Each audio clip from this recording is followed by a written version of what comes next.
안녕하세요. 네, 시즈한의원 강남점 박지연 원장입니다. 네, 오늘은 임신을 좌우하는 난소기능 저하 그 의미와 치료법에 대해서 알아보도록 할게요. 지난번에는 이제 난소가 어떤 기능을 하는지, 어떤 구조를 가지고 있는지, 그리고 이제 그 난소 쪽으로 관련된 질환들이 어떤 부분들이 있는지에 대해서 알아보았는데, 이제 이번 시간에는 난소 기능 저하라는 부분에 대해서 알아볼 거예요. 이 부분은 임신을 준비하고 있고 또 임신이 잘 되지 않아서 호르몬 검사를 하시고 이제 난소 기능 쪽으로 좋지 않다라는 이야기를 들으신 분들한테는 굉장히 조금 더 의미 깊게 다가오지 않을까 그런 생각이 듭니다.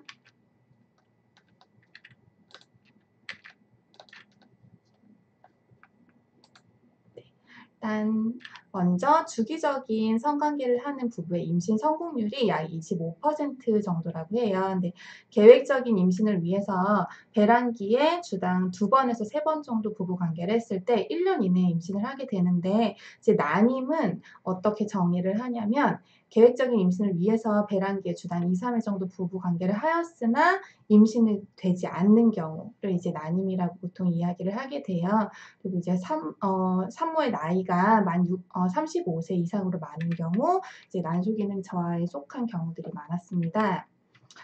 난소 지난번에 구조에 대해서 살펴봤는데 한 번 더 간단히 살펴보자면 여성의 생식 기관이죠. 그리고 보통 3cm에서 5cm 정도까지의 길이, 그리고 7에서 10mg 정도의 이제 무게를 가지고 있고 피질, 수질의 이충 구조로 이루어져 있다고 했어요. 그리고 남성의 고환과 이제 발생학적으로 상동한 기관이라고 했고요. 난자의 보관, 그리고 성숙, 그리고 배란을 이루는 기관으로 임신의 결정적인 역할을 하는 이제 그런 기관이에요. 그래서 이제 난소 기능 저하가 있는 분들이 아무래도 난임 확률이 훨씬 더 높겠죠. 그렇다면 이제 난소 기능, 네. 그 난소 기능 저하랑 조기 난소 부전에 대해서 살펴볼 텐데, 난소 기능 저하에 대한 기준을 2011년에 유럽 난임 학회에서 어떻게 정했는지 살펴볼게요. 여성의 나이가 만 40세 이상이거나 이제 난소 저반응군의 위험 요인을 가지고 있는 경우, 그리고 이전 과배란 유도를 통한 시험관 시술에서 3개 이하의 난자만 채취되었을 경우, 또 난소 기능 검사에서 동남포 7개 미만, AMH가 1.1 미만으로 이상 소견이 있는 경우 이 3가지 중에서 2가지 이상을 만족시킬 때 이제 2회 이상 과배란 시험관 아기 시술을 했는데 그때 난자가 3개 이하로 채취됐을 때는 이제 나이와 상관없이 바로 이제 난소 저반응군으로 정의를 내리게 됩니다. 그래서 난소 기능 검사는 이제 주로 불임증일 때 많이 시행을 하게 되고요. 난소에서 분비된 성호르몬을 측정하는 방법이 이제 대표적으로 있겠죠. 그래서 이 호르몬 검사는 호르몬의 월경 주기에 따른 혈중 농도를 이제 조사하는 거고요. 생리 주기의 길이, 다낭성 난소 증후군, 기능 저하나 배란장애 등의 원인이 어떤 부분인지를 이 호르몬 검사를 통해서 알 수가 있어요. 그래서 성선자극 호르몬, 난소 호르몬 검사 같은 경우는 일단 FSH, LH, 그리고 난소에서 분비되는 에스트로겐, 프로게스테론에 대한 검사를 월경 초기 한 3일 정도, 보통 2일에서 4일까지도 포함이 되는데 그때 이제 실시를 하게 되어서 이걸 가지고 뇌하수체 기능과 난소의 기능을 이제 평가를 하게 되고요. 필요한 경우에는 배란될 무렵에 호르몬을 지속적으로 계속 측정을 해서 이제 그 부분을 가지고 배란이 임박했는지를 이제 여부를 예측을 할 수 있습니다. 네, 그리고 프롤락틴 검사도 이제 기초 호르몬 검사에 포함이 돼요. 뇌하수체에서 분비되는 유즙 분비 호르몬이 여러 가지 이유로 인해서 증가되어 있는 경우에 배란이 억제가 되기 때문에, 그래서 월경 불순인 경우에 이 프롤락틴 검사가 이제 필수적으로 되고, 이거는 월경 날짜와는 큰 관계가 없고 보통 오전 시간에 검사를 한다고 합니다. 그리고 프로게스테론 같은 경우에는 배란 후에 증가가 되겠죠. 그래서 이 프로게스테론의 증감 여부로 배란 여부를 이제 판별을 할 수 있습니다. 그래서 초음파 검사 같은 경우에는 난포가 자라기 시작해서 배란이 되기까지의 과정을 초음파로 검사를 하는 거고요. 난포의 크기가 메추리알 정도로 커진 후에 배란이 이루어지는데 초음파상으로 봤을 때 이제 찌그러진 난포의 형태가 관찰되면 아, 배란이 되었구나라는 부분을 알 수 있어요. 그리고 또 하나 자궁 내막의 두께와 모양을 통해서도 이제 배란이 되었는지 여부를 이제 추정을 할 수가 있습니다. 그래서 이제 아까 말씀드렸지만 표로 좀 정리를 해보자면 기초 호르몬 검사는 이제 난포 자극 호르몬, 황체 호르몬, 황체 호르몬, 에스트로겐, 그리고 갑상선 자극 호르몬, 요즙 분비 호르몬 이렇게 이루어져서 보통 저희가 이제 내원하시는 환자분들 같은 경우에 이제 호르몬 수치 어떻게 되는지 여쭤보면은 이런 부분에 대해 말씀을 해주시게 되고 여기에 난소 기능에 덧붙여서 하나 더 중요한 호르몬이 바로 AMH예요. 항뮬러리안 호르몬이라는 건데 이 부분은 보통은 기초 호르몬 검사에는 포함이 되어 있지 않고 정밀 호르몬 검사에 이제 포함이 되어 있습니다. 일단은 난소 기능과 호르몬에 대해서 살펴보면서 에스트로겐 호르몬의 분비 과정에 대해서 살펴보도록 할게요. 시상하부에서 분비되는 호르몬의 자극으로 뇌하수체에서 FSH와 LH가 분비가 되고 이 과정을 통해서 호르몬의 자극을 이제 받게 되면 난소에서 에스트로겐이 분비가 되게 돼요. 따라서 배란 및 생리와 직접적으로 관련 있는 호르몬이 FSH, LH 그리고 에스트라디올 이렇게 되는데 FSH랑 LH는 이제 FSH 같은 경우에는 난포를 자극해서 난포가 자라나게 해주는 호르몬이고요. LH는 다 자란 난포가 터져서 배란이 될 수 있게 해주는 호르몬입니다. 그리고 에스트라디올은 난소에서 분비가 되고 자궁 내막이 자라나고 이제 여성의 특징들을 발현할 수 있도록 하는 여성 호르몬이에요. 그래서 아까 말씀드린 것처럼 생리 3일째 정도에 이제 이 호르몬 검사를 하는 게 가장 정확하고 이걸 통해서 난소 기능의 평가를 할 수 있습니다. 이제 아까 기초 호르몬 중에서 생리 주기에 따라 변화하지 않는 호르몬은 아까 이제 프로락틴은 말씀드렸고 그다음에 TSH가 있어요. 이거는 갑상선을 자극해서 갑상선 호르몬이 분비되게 하는 갑상선 자극 호르몬이고요.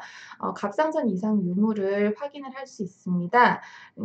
이걸 확인을 하는 이유는 갑상선 기능 저하나 항진증이 임신, 유산, 그리고 태아 두뇌 발달에 영향을 줄 수 있기 때문이고요. 이상이 있을 때에는 갑상선 기능에 대한 정밀 검사랑 치료가 필요하겠죠. 또 하나 이제 생리 주기에 따라 변화하지 않는 호르몬 아까도 다뤘지만 프로락틴이 있어요. 이거는 유즙이 나오게 하는 호르몬이고 여성이 이제 아기를 낳은 후에 이 호르몬이 당연히 증가하겠죠. 그런데 다른 원인으로 인해서 이 호르몬이 증가하는 경우에는 배란 장애가 일어나서 임신 가능성이 떨어져요. 그래서 저희가 이제 난임인 분들 같은 경우에 이 프로락틴 수치도 확인을 하고 있습니다. AMH 아까 제가 그 난소 기능과 굉장히 관련되는 중요한 호르몬이라고 말씀드렸잖아요. 이 AMH가 그럼 도대체 뭐냐? 그러니까 AMH가 난소나이랑 관련되어 있다라는 부분에 대해서는 알고 계신 분들도 계시고 AMH가 뭐예요? 라고 물어보시는 분들도 계세요. 그래서 이번 기회에 AMH가 어떤 부분인지에 대해서 좀 조사를 자세히 해보았고요. 이 항밀러건 호르몬 AMH는 당, 단백 호르몬이에요. 이거는 이제 여성의 배란 과정에서 보이는 여러 단계의 전동 난포 그리고 동난포 세포에서 분비가 되는 호르몬이고요. 남성 고환에서도 이제 분비가 돼서 남성 생식기관 발달에 중요한 역할을 한대요. 이 호르몬은 폐경 후에는 분비가 되지 않습니다. 그럼 이거를 난포의 발달 과정과 연관을 해서 언제 분비가 되는지 살펴볼게요. 난포는 임신 초기부터 태내에서 형성이 되는데 임신 20주까지 약 수백만 개의 난포가 생긴대요. 그런데 이 이후에는 새로운 난포 생기는 게 없어지고 난소가 퇴화가 시작이 되게 됩니다. 그래서 출생 시에 난포 수가 이미 약 수십만 개 정도로만 감소가 되어 있는 상태예요. 그래서 이 출생 시의 난포는 원시 난포 상태이고 호르몬의 반응이 없고 AMH를 분비하지 않는 소위 겨울잠을 자는 단계라고 볼 수 있습니다. 그 다음 단계가 이제 1차 난포. 원시 난포들 중에 일부가 소위 겨울잠에서 깨어나서 난포 성장을 준비하게 돼요. 배란을 위한 전 단계겠죠. 네, 호르몬에는 아직도 반응을 하지 않고 AMH 또한 아직은 분비를 하지 않습니다. 2차 난포에 되게 되면은 이것은 1차 난포 상태에서 이제 3개월 정도 경과한 다음이에요. 이 다음에 2차 난포로 성장을 하게 되는데 서서히 성장을 진행을 해서 단계 후반부에는 전동 난포로 변화를 하게 됩니다. 이 단계에 외부 호르몬에 반응을 하게 되고요. AMH 또한 분비를 하기 시작합니다. 그리고 마지막 단계에서 드디어 동남포로 발달을 해요. 그리고 남포의 크기가 이제 성장을 시작하고요. 그래서 2mm에서 10mm 정도로 초음파에서도 이 단계에는 관찰이 가능합니다. 이 단계에서도 외부 호르몬에 반응을 하고 AH를 분비를 하게 되고요. 그래서 이런 과정을 통해서 동남포가 커지게 되는데 이 중에 한 개만 선택이 돼서 보통 배란이 되고 나머지는 퇴화가 되겠죠. 그래서 이 AMH 수치는 난소의 동남포 개수와 비례를 하기 때문에 난소 기능을 평가하는 아주 좋은 척도가 돼요. 왜냐하면 동남포가 많을수록 아직 배란될 난자의 수가 많이 남아있다는 거이기 때문이고요. 근데 이거는 FSH와는 다르게 월경 주기에 따른 변화가 없기 때문에 월경 주기 중에 언제든지 검사가 가능해요. 아까 FSH 같은 경우에는 생리 3일째에 이제 검사를 하는 게 가장 정확하다고 했죠. 또 이 AMH는 피임약을 복용하는 중에도 검사가 가능합니다. 그래서 AMH 수치가 난소에 남아있는 난자의 수에 대한 정보, 그리고 이제 미래의 가임 기간에 대한 정보를 제공을 할 수 있는 이유가 여기에 있습니다. 그래서 이 AMH 검사는 어떤 경우에 도움이 되는지 보자면 보통 뭐 항암 치료 또는 난소 수술을 받은 경우 난소의 종양이 의심되는 경우 지난번에 이제 난소 쪽 관련 질환에 대해서 설명하면서 말씀드렸었지만 이런 수술을 이제 진행을 하고 종양이 있는 경우에는 아무래도 난소 나이가 적어질 가능성이 훨씬 더 많아요. 그래서 이 부분이 어느 정도까지 감소가 되는지 이 MH 검사를 통해 도움을 받을 수 있고요. 또 이제 중요한 부분이 임신을 준비하는 경우로 현재 난자가 상태가 어떤지 이런 부분을 알 수 있고 또 임신 계획이 6개월 이상 되었는데 임신이 되지 않을 때 그리고 체외 수정 등 난임 시술을 계획하는 경우 이 AMH를 아는 부분이 굉장히 차후 치료 계획을 세우는 데 도움이 많이 됩니다. 이제 표를 찾아보았어요. AMH 검사 결과의 의미, 연령에 따른 이제 AMH의 감소를 보자면 20대에는 보통 평균이 4점대, 30대 초반에는 3점대, 30대 후반에는 2점대, 그리고 40대에는 1점대. 이게 보통 평균이라고 볼 수 있거든요. 그래서 이거를 해석을 어떻게 하냐면 AMH가 5에서 7 정도 이상인 경우는 높고 이제 1.5에서 4.0인 경우는 정상. 그래서 보통 이 정도 수치가 나왔을 때 임신 확률이 괜찮다라고 이제 표현을 하게 돼요. 근데 1.5 미만인 경우는 감소되고 있다, 난소 기능 저하가 진행이 되고 있다라고 판단을 할 수 있고 이 부분은 AMH 검사 결과는 나이와도 관련이 있는 거예요. 그래서 내가 동일 연령대의 평균 수치에 비해서 어느 정도인지를 이제 알 수 있습니다. 그래서 예를 들어서 만 25세 여성이 AMH가 2가 나왔어요. 이런 경우에는 아까 만 20세 같은 경우는 보통 4라고 했고 30대 이제 3 정도로 들어갔죠. 그러면은 아무래도 난소 기능이 약간 떨어졌다라는 부분을 이제 예상을 할 수 있고요. 반면 만 40세 여성이 AMH 2일 경우 아까 만 40세 같은 경우는 AMH 1.5 정도가 평균이었잖아요. 그래서 정상보다는 약간 높다, 이제 약간 난소 기능 저하가 천천히 진행되고 있다라는 부분을 이 AMH 검사 결과를 통해서 예측을 해볼 수 있고요. 근데 이 의미가 임신 계획 중인 경우에는 어떻게 되냐? AMH가 일단은 2 미만으로 떨어지는 경우에는 적극적으로 임신을 계획을 하는 부분이 필요해요. 그런데 AMH가 1.2로 감소한 이제 25세 여성인데 미혼이거나 결혼을 했지만 임신 계획이 없어요. 이제 이런 경우에는 AMH가 더 떨어지기 전에 이제 난자 냉동을 권하고 있고요. 임신 계획이 있는 경우에는 난임 시술을 받는 게 아무래도 임신율을 훨씬 더 높일 수가 있겠죠. AMH가 3.5인 39세 여성의 경우, 이 경우는 AMH 수치 그리고 나이를 둘 다 고려를 하는 게 좋고요. 이런 경우에는 자연 임신도 일단 가능한 상태죠. 이제 계획을 할 수 있어요. 그런데 이제 만 39세, 이제 내년이 되면 만 40세예요. 그래서 본인의 나이 그리고 배우자의 연령이나 정자 기능이 어떤지 이런 부분들을 이제 고려를 해서 난임 시술을 받는 부분이 임신이랑 출산 시기를 조금 더 앞당길 수 있기 때문에 이 부분도 이제 생각해 보시라라는 부분을 한번 권유를 할 수 있고요. 대신에 AMH가 3.5이기 때문에 과배란 시술을 했을 때 아무래도 약에 좋은 반응을 보일 수 있겠죠. 그래서 AMH가 점점 떨어질수록 임신율이 떨어지는 거고요. 이제 AMH가 낮은 여성분들이 이제 높은 여성분들에 비해서 임신 횟수가 적었다는 부분이 실제 연구로도 밝혀지고 있습니다.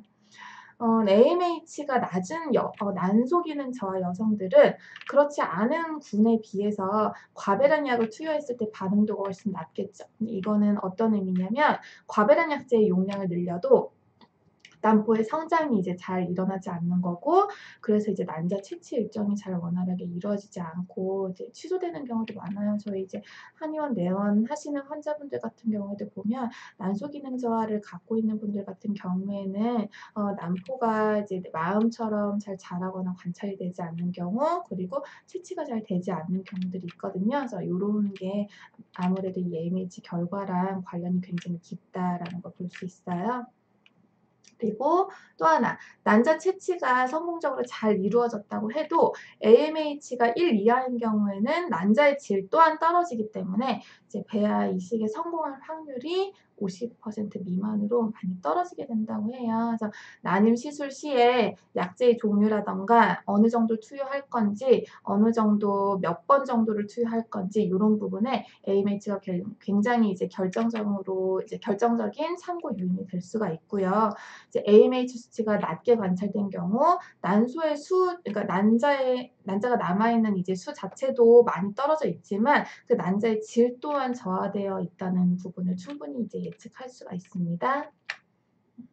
AMH 같은 경우에는 월경 주기 동안에 거의 비교적 일정한 수치를 보이게 돼요. 근데 수치가 이게 높아져 있는 경우에는 약간의 주기 내 변화를 보이게 되고요. 특이한 사항이 다낭성 난소 환자들 같은 경우에는 동남포수가 많기 때문에 AMH 수치가 높아요. 그래서 병원에서 저 난소 나이는 괜찮다고 했어요. 10 이상으로 나와요. 이제 이렇게 말씀하시는 분들 같은 경우에 무조건 그게 좋다라는 게 아니라 남아있는 동남포 개수가 이제 많기는 하지만 그게 성장이 되고 배란까지 이루어지는 부분은 잘 되지 않을 수 있겠다라는 부분을 예측 충분히 가능한 상황입니다. 그러면 조기 난소 부전에 대해서 알아볼게요. 난소 기능 저하가 이제 더 진행이 됐을 때 조기 난소 부전이라는 진단을 받게 되는데 보통 조기 폐경 진단을 받고 한의원 내원하시는 경우들이 많은데 약간 의미가 혼동되는 부분이 있어서 오늘 강의에는 조기 난소 부전이라는 표현을 좀 쓰도록 할게요. 이 조기 난소 부전의 정의는 만 40세 이전에 난소의 기능이 저하가 되어서 폐경이 가까워지는 상태예요. 그런데 월경이 전혀 없고 임신 또한 전혀 이제 불가능한 조기 폐경이랑은 일단은 엄연히 다르다고 볼 수 있고요. 조기 폐경의 좀 전 단계라고 보시면 편할 것 같아요. 그래서 불규칙적인 희발성 월경이 나타나고 임신 가능성도 정말 미약하기는 하지만 있어요. 하지만 그대로 방치했을 경우는 충분히 이제 조기 폐경까지 바로 이어질 수 있겠죠. 그래서 빈도를 보자면 40세 이전에 난소 기능이 그러니까 정지가 되는 빈도는 서양 같은 경우에는 100명당 1명꼴이래요. 근데 우리나라도 아마 비슷할 걸로 보고, 그런데 30세 이하, 요즘에 30세 이하 분들 같은 경우에도 난소 기능 저하로 내원하시는 분들이 많아요. 근데 난소 기능이 정지되는 빈도가 1000명 중에 1명 정도로 이제 보고가 되고 있습니다. 그리고 점점 그 수치가 조금 올라가고 있어요. 안타깝게도. 그러면 이 조기 난소 부전의 원인은 뭘까요? 근데 가장 대표적인 게 너무 슬프지만 일단 아직까지는 원인을 잘 모른다고 해요. 이제 조기 난소 부전의 원인의 약 60%가 일단은 원인 불명이고요. 그다음에 염색체 이상 있어요. 염색체 이상 같은 경우에는 일단 터너 증후군. 보통 정상 여성은 2개의 정상적인 X성 염색체를 가지고 있는데 터너 증후군 여성 같은 경우에는 그 2개 중에 1개의 일부나 전부가 손상이 돼서 난소가 제 기능을 할 수 없고요. 그래서 난소가 작고 난자를 가지고 있지 않고 난소에서 여성 호르몬도 분비가 되지 않고 그래서 2차 성징도 없고 월경도 하지 않는 이런 상태를 호소하는 경우가 굉장히 많아요. 그리고 또 유약 X 증후군, 이제 약간 깨지기 쉬운 X 신드롬이라고 그렇게 해석을 하면 될 것 같은데 이것은 X형 색체랑 연관된 유전성 질환이고요. 이런 경우에는 지능 발달 또한 좀 정상적이지 못해요. 근데 이게 다음 세대로 넘어가면서 이 증후군이 전달이 되어서 정신지체가 발생할 수도 있다고 합니다. 근데 이 이제 보행자 여성 같은 경우에 조기난소 부전을 호소하는 경우가 일단 이 가능성이 한 20% 전후 정도가 된다고 하고요. 그다음에 가족 중에 조기난소 부전 환자가 있는 경우에 이제 이걸로 인해서 돌연변이가 있을 가능성도 15%까지 증가를 한대요. 그래서 조기난소 부전 가족력이 있고 또 이 환자분 자체도 조기난소 부전이 나타난다면 이 이제 유약 X 증후군에 대한 염색체 검사를 하는 부분이 충분히 필요할 수 있습니다.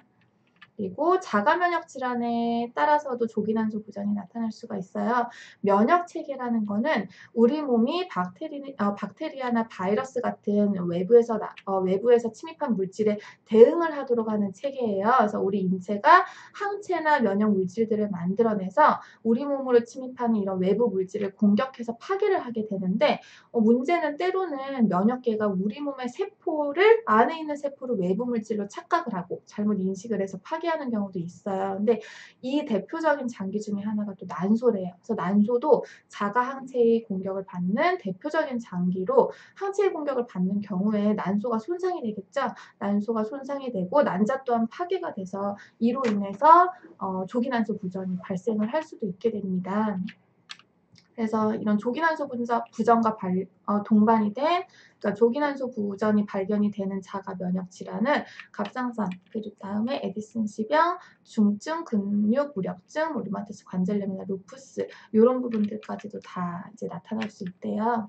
이 중에 일단은 가장 흔한 갑상선 질환부터 볼게요. 갑상선 기능 항진증이나 갑상선 기능 저하증을 일으키는 많은 질환이 이런 자가 항체에 의한 것인데 문제는 갑상선이랑 난소가 굉장히 구조적으로도 기능적으로도 유사하기 때문에 이 갑상선에 대한 자가 항체가 난소 또한 공격할 확률이 굉장히 높습니다. 그 대표적인 질환이 하시모토 갑상선염이라고 합니다.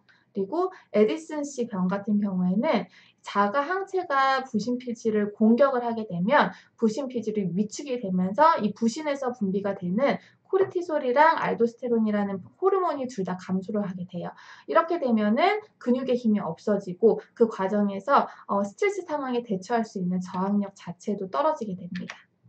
그리고 중증 근육 무력증 같은 경우에는 근육이 운동할 때는 뇌에서 명령이 내려오면 아세틸콜린이라는 물질이 운동신경의 그 말단에서 분비가 되는데 이게 근육 수축을 일으키거든요. 그런데 근육 무력증이 생기면 이 자가 면역 반응 때문에 아세틸콜린의 수용체 수가 감소된대요. 이것 때문에 근육 수축이 잘 이루어지지 않게 됩니다. 그리고 류마티스 관절염은 이제 활액막이나 관절 조직 같은 것을 자가 항체가 이제 공격을 해서 염증을 일으키게 되는데 이런 게 또 난소 또한 공격을 할 수 있다고 합니다. 또 루푸스 증후군은 이제 피부 증상이 이제 보통 나타나는 질환이죠. 그래서 관절, 신장, 뇌신경, 심장, 폐, 위장관 등을 침범하는데 이것 또한 난소까지 침범을 해서 조기난소 부전을 유발을 할 수 있습니다. 네. 또 이제 외부 요인에 의해서 난소가 손상이 되는 경우가 있어요. 방사선 치료, 항암 치료, 또 수술, 감염 이런 부분 때문에 충분히 손상이 되고 난자가 파괴가 될 수 있고요. 난소 혹을 제거하기 위해서 수술을 받은 경우에도 조기난소 부전이 발생을 할 수 있어요. 지난번 시간에 이 부분은 이제 내막증에서 다루었었던 부분이죠. 그리고 암세포를 파괴하는 많은 항암제들이 암세포뿐만 아니라 정상세포도 죽일 수가 있어서 이런 부분에 대해서도 좀 유의 깊게 봐야 하는데 대신에 다행인 부분은 방사선 치료나 항암제에 의한 조기 난소 부전 같은 경우에는 치료가 끝나고 몇 년 후에 저절로 난소 기능이 회복되는 경우도 있다고 합니다. 이런 부분을 봤을 때 난소 기능이 회복될 가능성이 충분히 있다라는 부분이 있으니 난소 기능을 저하된 부분을 최대한 끌어올리는 쪽의 치료가 이 부분에 있어서도 굉장히 도움을 많이 줄 수 있다는 것을 알 수 있습니다. 네, 이 부분은 넘어갈게요. 그리고 조기 난소 부전의 증상 및 합병증을 보자면 거의 아까도 말씀드렸지만은 폐경의 증상과 거의 유사해요. 초기에는 월경이 불규칙해지다가 몇 달에 한 번씩 월경을 하고 그런 과정을 통해서 결국은 월경이 완전히 사라지게 됩니다. 또 대표적으로 호소하시는 증상이 안면 홍조예요. 위쪽으로 상열감 나는 거죠.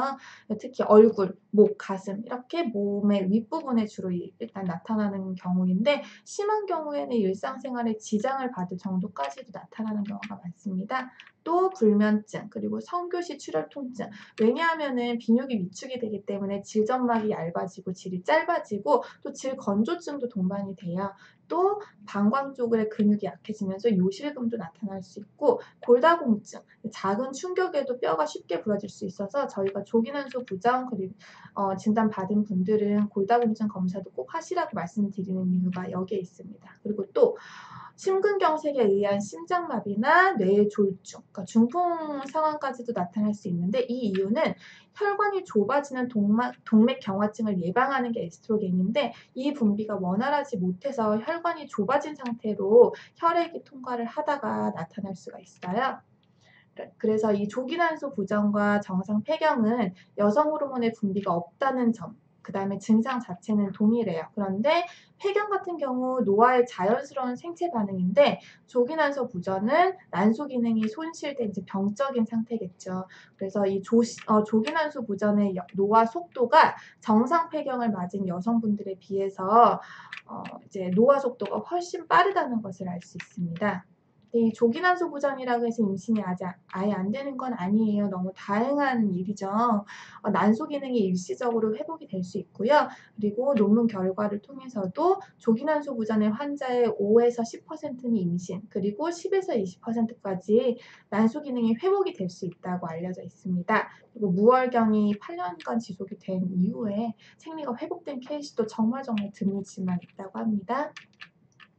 그러면 난소 기능 저하를 호소하시는 분들이 영양제 많이 드시잖아요. 그래서 일단은 이제 병원에서도 처방을 하거나 이제 아니면 복용을 추천을 해서 이제 하는 두 가지 그냥 대표적인 영양제에 대해서 간단히 알아볼게요. 첫 번째로 이노시톨.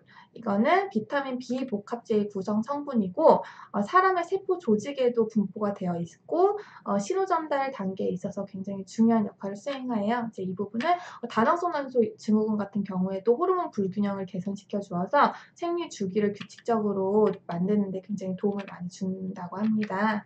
그래서 관련 논문을 한번 찾아봤어요. 난소 기능 저하 환자를 대상으로 이노시톨 복용군, 복용하지 않은 군을 비교를 했을 때 이노시톨 복용을 한 경우 호르몬 요법이 조금 더 적게 들어갈 수 있었고 질 좋은 성숙 난자를 더 많이 채취할 수 있었는데 착상률이나 임신율에 의미 있는 증가까지 연결이 되는 부분은 아직 발견을 못했대요.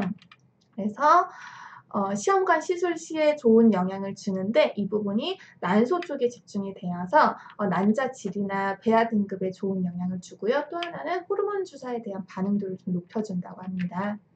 두 번째는 DHA. 이거는 이제 약한 남성 호르몬이죠. 난포가 성숙하는 과정에도 남성 호르몬이 필요한데 난소 기능이 저하가 되거나 여성의 나이가 많은 경우 이제 몸 안에 남성 호르몬이 부족하게 되어서 난포 성장에 좋지 않은 영향을 미치게 돼서 이 부분 때문에 이제 복용을 하게 돼요. 이제 부작용이 덜하고 체내에서 쓰일 수 있는 약한 남성 호르몬으로 이제 전환이 되어야 돼서 좀 조심해서 써야 되는 부분이 있고요. 네. 난소 기능 저하 환자에서 이제 DHA를 복용을 했을 때 유산율이 저하가 되고 임신율이 상승되었다는 보고가 최근 많이 나오고 있기는 한데 이 부분이 아직 나아지지 않았다라는 연구도 있어서 조금 지켜보아야 되는 부분이 있고요. 근데 이 부분은 이제 남성화 증상이 생길 수 있어서 복용을 하고 12주 이내로는 중단을 해야 되고 또 남성화 증상들, 그러니까 털이 과하게 자란다든지 남성형 탈모나 목소리 변화 이런 증상들이 있는 경우는 중단을 하는 게 좋습니다. 그리고 난소 기능이 정상인 경우에는 권장을 하지 않습니다. 그러면 이제 난소 기능 저하에 대해서 이제 한의학적으로 어떻게 이제 도와드릴 수 있는지, 어떤 효과가 있을지 이런 부분들에 대해서 볼게요. 일단 중국에서 나온 2015년도 논문이고요. 쥐한테서 조기 난소 부전 상태를 유발을 한 다음에 보신활혈방이라고 이제 몸의 신호증을 보강을 하고, 그러니까 하초의 양기를 보강을 하고, 그리고 이제 혈액 순환을 개선하는 쪽 약재들로 구성된 한약을 처방을 했을 때 어떤 효과가 있었는지를 봤어요. 그래서 3개의 그룹으로 나누어서 일반 그룹, 그다음에 정상 그룹이죠. 그다음에 조기난소 부전을 유발한 다음에 그냥 생리식염수를 주입한 경우, 그리고 조기난소 부전을 유발한 다음 보신활혈방, 그러니까 한약을 주입을 했을 때 이제 보신활혈방, 그러니까 한약을 주입을 한 경우에 원심암포 수가 증가됐고, 그리고 발정 주기 또한 단축이 됐음을 알 수 있습니다. 그래서 이런 부분들을 봤을 때 이 한약이 골수 안에 있는 생식샘 줄기 세포의 기능 장애를 회복을 시켜서 난소 예비력을 올려주는 역할을 했고요. 또 하나 신생혈관을 형성을 시켜서 난소 기능을 향상시켰다라는 부분을 확인할 수 있었어요. 같은 곳에서 2017년도에 나온 논문인데, 이것은 거의 비슷한데 거기에 이제 면역학적인 메커니즘이 어떻게 작용하는지까지 이제 연구를 한 논문이었어요. 그래서 난소 기능 저하 상태를 이제 유발을 한 생쥐에 의해서 이제 한 구는 한약을 투여했고 한 구는 대조군으로 식염수를 투여를 했어요. 그래서 이 부분을 통해서 면역학적인 메커니즘을 보기 위해서 비장까지도 이제 확인을 했거든요. 난소뿐만 아니라 그런 부분들을 봤을 때 한약으로 치료한 다음에 난소의 형태, 그다음에 발정 주기, 난소 지수, 이투나 FSH의 혈정 수준이 모두 정상 수준 가까이 회복이 됐고, 난포의 소실도 유의하게 감소가 되었고, 네, 그리고 이런 부분들의 기전이 비장의 상태를 보았을 때 자가 면역 상태가 좋아지면서 그런 부분을 통해서 한약이 이런 역할을 하면서 난소 기능 저하를 이제 치료를 했구나라는 부분을 확인을 할 수 있는 논문이었습니다. 그리고 또 하나의 논문을 보자면 이건 조기 난소 부전의 한약 치료를 호르몬 보충 요법이랑 비교를 했던 논문이거든요.